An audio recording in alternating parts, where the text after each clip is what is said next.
মাত্র 15 দিনের মাথায় আম্মু আর সকালে ঘুম থেকে উঠলো না। টাকার অভাবে মাকে হারালাম। ভাইয়া যদি সঠিক সময় টাকাটা দিত তাহলে হয়তো মাকে বাঁচাতে পারতাম। মাকে হারিয়ে আমি আর বাবা দুজনেই নিঃস্ব হয়ে পড়ি। এদিকে বাবাও অসুস্থ হয়ে পড়েন। দেখতে দেখতে কোনো মতে আমি এসএসসি পাশ করি এবং এসএসসি পরীক্ষার পরে ছোট একটা দোকানে কাজ নেই। পড়াশোনা ছেড়ে দিতে চেয়েছিলাম, কিন্তু আমার সেই কাকা আমাকে পড়াশোনা চালিয়ে যাওয়ার জন্য অনেক অনুপ্রেরণা দিল। এজন্য কাজের ফাঁকে ফাঁকে পড়াশোনা চালিয়ে যেতে লাগলাম। সেদিন ভাইয়ের বাসা থেকে খালি হাতে ফেরার সময় বাবা আমাকে কান্না করতে করতে বলছিলেন, একদিন ওর থেকে বড় হয়ে আমার সম্মানটা ফিরিয়ে দিস। আমিও কথা দিয়েছিলাম আমি তার থেকেও বড় হয়ে দেখাবো। বাবা, তুমি একদমই চিন্তা করো না। কিন্তু কথা দেওয়াটা আর বাস্তবতা তো এক না। বাবাকে দেওয়া প্রতিশ্রুতি আমাকে তিলে তিলে শেষ করে দিচ্ছিল। এদিকে আমি একটা কাপড়ের দোকানে কাজ নিলাম, মাসে 7,000 টাকা বেতন। এতে সংসার আর বাবার ওষুধ চালাতে হিমশিম খাচ্ছিলাম।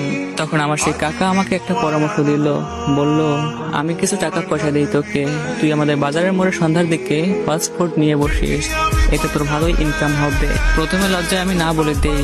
পরবর্তীতে তিনি আমাকে বোঝালেন, তোর বাবার অবস্থা ভালো না, সংসারের দায়িত্ব তোকেই নিতে হবে।